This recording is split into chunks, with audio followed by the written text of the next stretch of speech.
Meet Saki Kavouniaris, a Greek immigrant who, in 1995, took the helm of Spin a Yarn, a struggling 60-year-old restaurant in Fremont, California. Under his management, the restaurant experienced a remarkable resurgence in business, with the passionate Greek owner seemingly unstoppable. However, a twist in the tale occurred when a blonde bombshell, 16 years his junior, walked into Spin a Yarn seeking employment. Just 2 years later, they were married and expecting their first child. The plot thickens as it comes to light that Jennifer had fabricated her experience in the restaurant business to secure the job. Actually, I lied to get the job. Employees attested to her lack of competence on the floor. She doesn't know what she's doing. When the restaurant's profits dwindled, Jennifer proposed a remodeling project without considering the costs, leading to Saki accumulating over $900,000 in expenses. I'm not as stupid as everyone thinks. As their relationship soured, the restaurant faced mounting issues, and their daughter, Michaela, found herself caught in the middle, sensing an impending divorce. In a desperate move, Saki and Jennifer wrote an emotional letter to Gordon Ramsay and Kitchen Nightmares. Upon receiving the letter, Chef Ramsay visited Jennifer at her home before heading to Spin a Yarn. Jennifer has an interesting way of describing Chef Ramsay. Can't believe White Oprah's sitting in my living room. Ah, White Oprah. That's a good one. I love the look on Ramsay's face after hearing his new nickname. As the conversation goes on, Jennifer confessed to lying about her qualifications, admitting she wasn't initially attracted to Saki either. He was the owner. You were obviously shaking his cocktails. Yeah. Shaking his cocktails? Ha! But don't worry though, despite what you might think of her, she insists she is not a gold digger. People think I'm a trophy wife or I'm gold digging. It was never like that. I mean, he wooed me for 8 months. After that, Ramsay heads to the restaurant to see firsthand for himself what's going on. During his visit to Spin a Yarn, Ramsay is first introduced to Philemon, along with the other servers at the restaurant. But Ramsay pokes fun at their appearance. How are you? Good to see you, bud. You like a little fat penguin? I know, man. I am. God bless you. Therefore, Ramsay thinks the waiters look more like funeral undertakers than someone serving you your food. Let's go. Hold on to that coffin. No, you don't bounce up and down. There you go. Together, together. You'll drop the body. Following that, Ramsay is greeted by Saki, who guides him on a tour of the restaurant. This includes the restrooms, which alone cost $80,000 to renovate. The lavatory boasts chandeliers and lavish wall tiles, which alone were priced at $50 per tile. Yet, as Ramsay observes, simply splurging money doesn't ensure an aesthetically pleasing result. Jennifer also added some tacky-looking butterfly stickers to the walls. As Ramsay steps into the bar area, he's once again taken aback, this time by the swanky-looking marble bar top, a feature that I presume came with a hefty price tag. Saki reveals that the initial renovation budget was intended to be $350,000, but skyrocketed to almost $1 million when Jennifer insisted on incorporating her extensive wish list of upgrades. But it's the food that counts, right? Therefore, Ramsay takes a seat and looks over the menu. He places an order for a Greek sampler, a crab louis, and a filet mignon. The tasting revealed subpar dishes. The Greek sampler was made from canned ingredients mixed with mashed potatoes. A Greek tragedy, as Ramsay puts it. If he served that in the Greek arts, they'd throw him overboard. Thank you, darling. Moving on to the crab louis, but Ramsay is shocked to discover that it's also made from canned ingredients. Given that crab louis was a locally invented dish, he would therefore expect it to feature fresh crab. But nope, it's more canned ingredients. Finally, the filet mignon. Yet it is rubbery and it is covered in a teriyaki sauce that tasted medicinal, according to the Michelin-starred chef. Seriously, why would someone take a beautiful cut of meat like that and slop that nasty sauce all over it? I don't get it. After that, he meets Michaela, Jennifer's 14-year-old daughter from a prior relationship, who helps out in the restaurant. The subsequent dinner service that evening showcased numerous staff issues, with the head chef Victor having to wash dishes due to a shortage of personnel. Not only that, but the customers were dissatisfied with the quality of the dishes they were receiving. I cook better than this. Would you like me to take it back and get you another cut? Yep. Okay, sure, definitely. Michaela tries to have a rational conversation with her stepfather, but he doesn't react well to her input.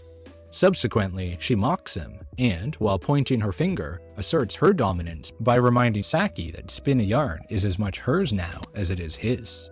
Don't get mad at me. Just follow your mum. This is my restaurant just as much as it is yours.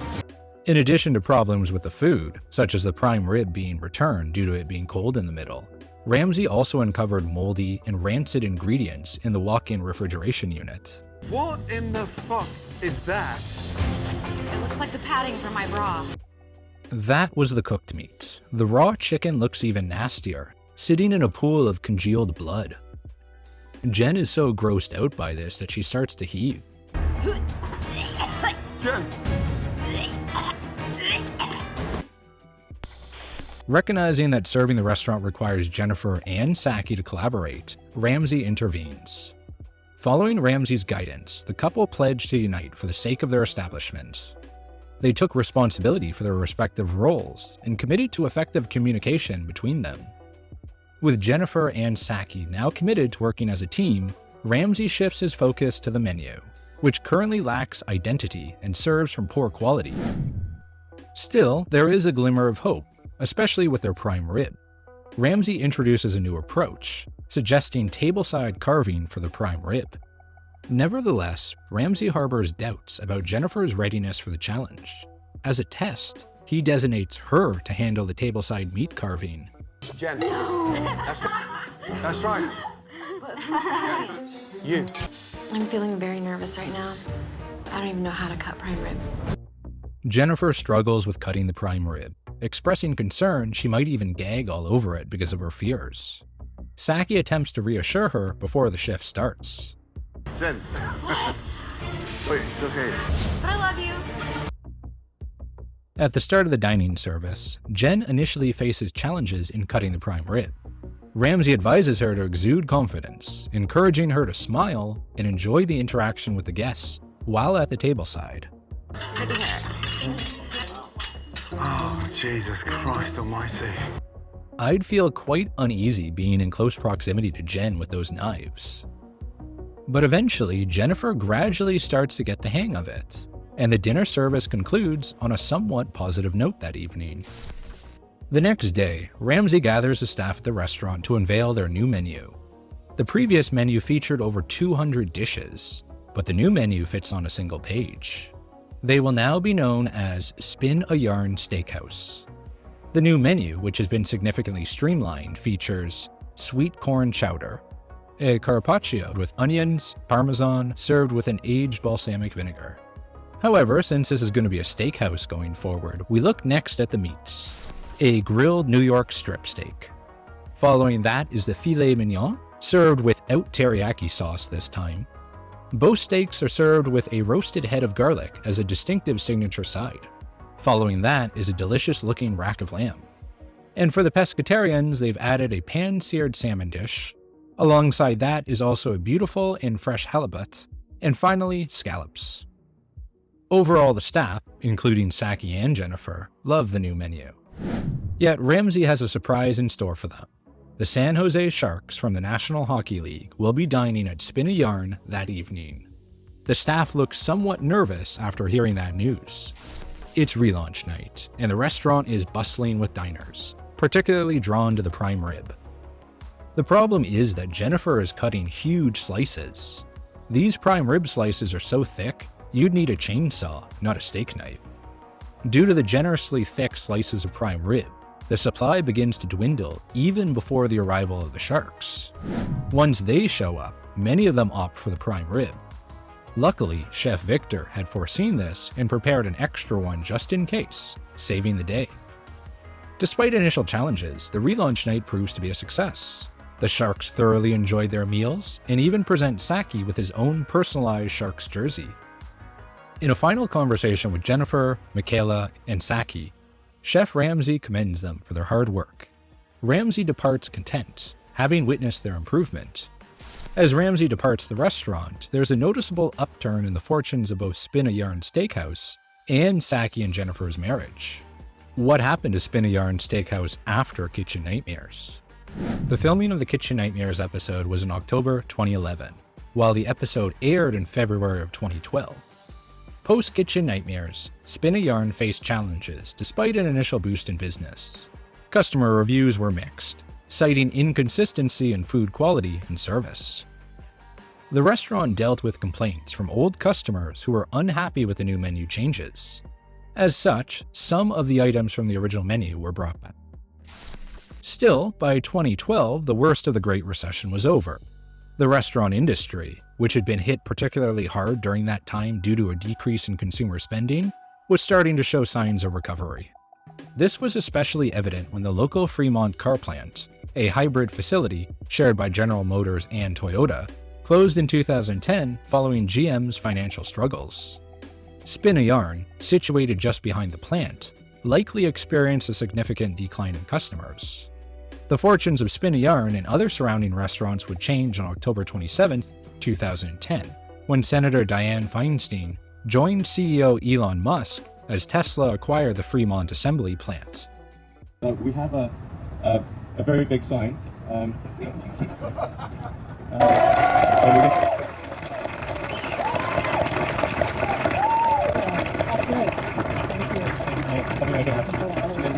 With Tesla now flourishing in that area, it proves to be advantageous for the restaurant due to its close proximity to numerous high-paying jobs. On February 10, 2012, the Kitchen Nightmares episode aired.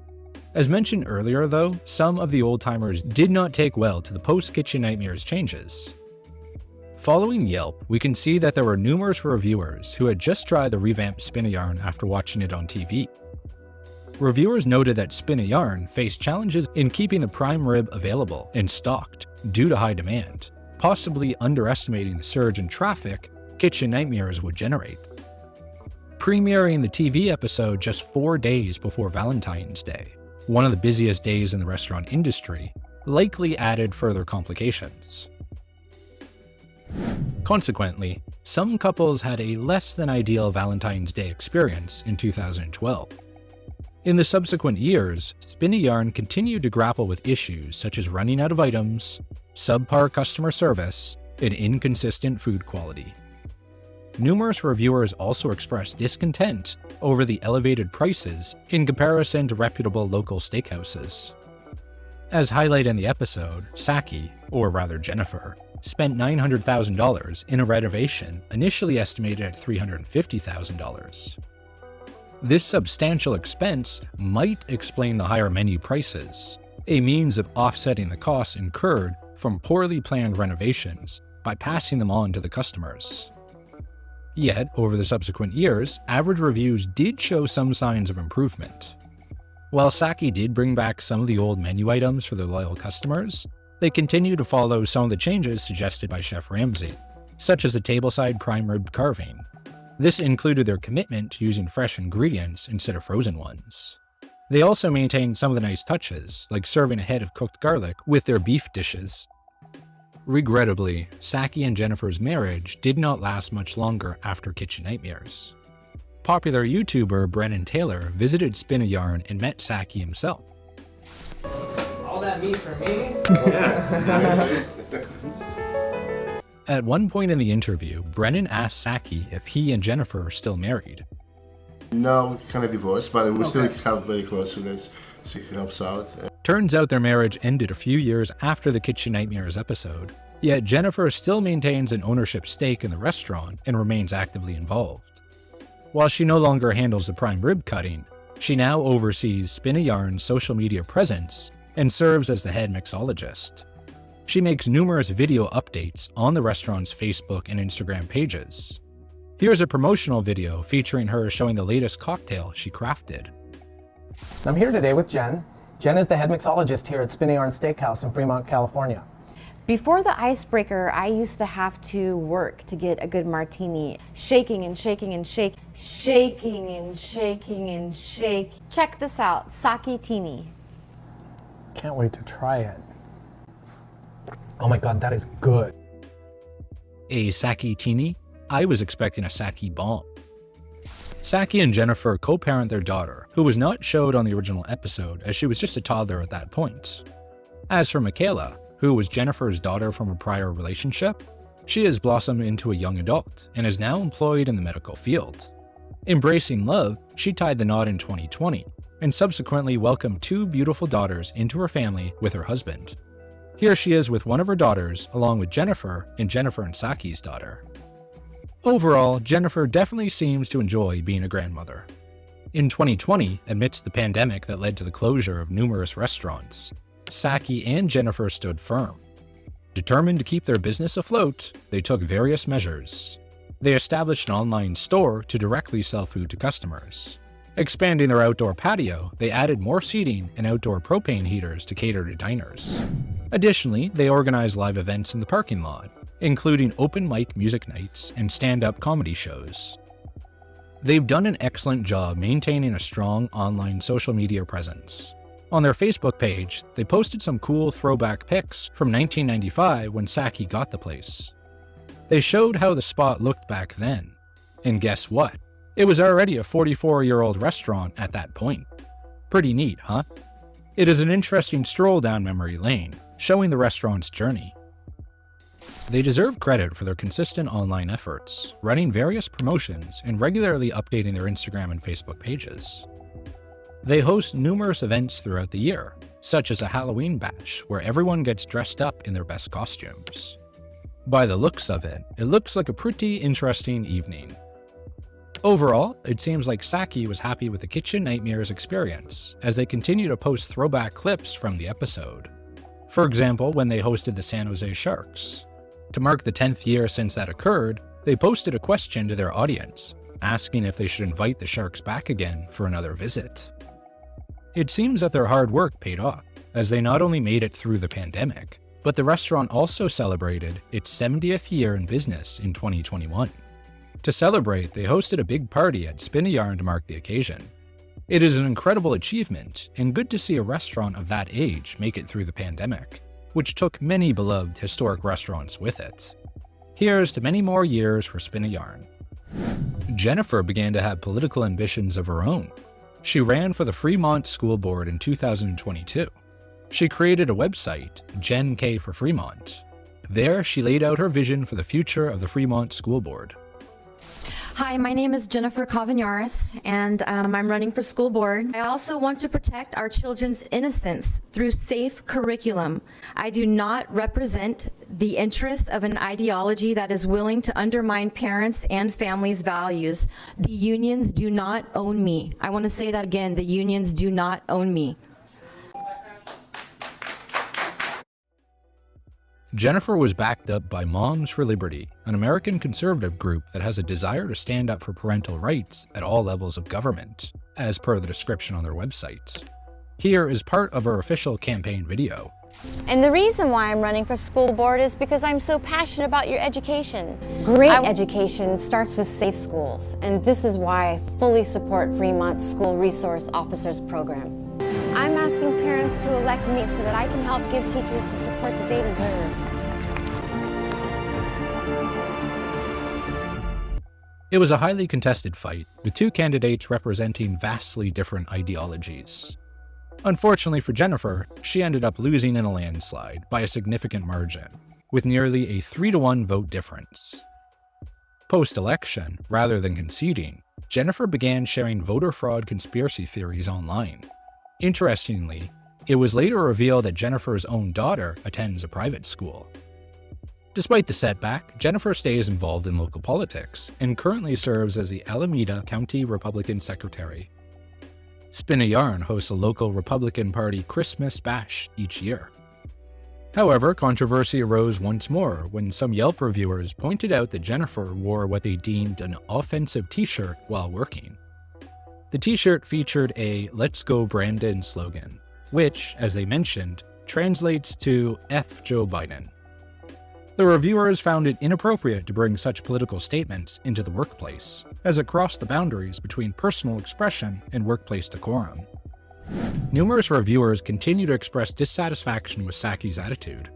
For instance, a customer ordered a medium-rare prime rib, but received what appeared to be medium well. When the customer raised the issue, Saki responded by berating him, adamantly denying that the cut was overcooked. I know what I serve. I know what I buy. It's the best quality. You call that medium well? Look, this You is call that medium medium well. well? Yes. You're full of shit. Okay. You fucking idiot. Medium or You are medium well? fucking idiot. Yes, okay. Yeah. Yeah. All right? I'm sorry. Now get the fuck out of here. Pay your fucking okay. bill and get the fuck out of here. Idiots. Wow. You don't know nothing Wow. about food. You know nothing about meat. I do know. You do?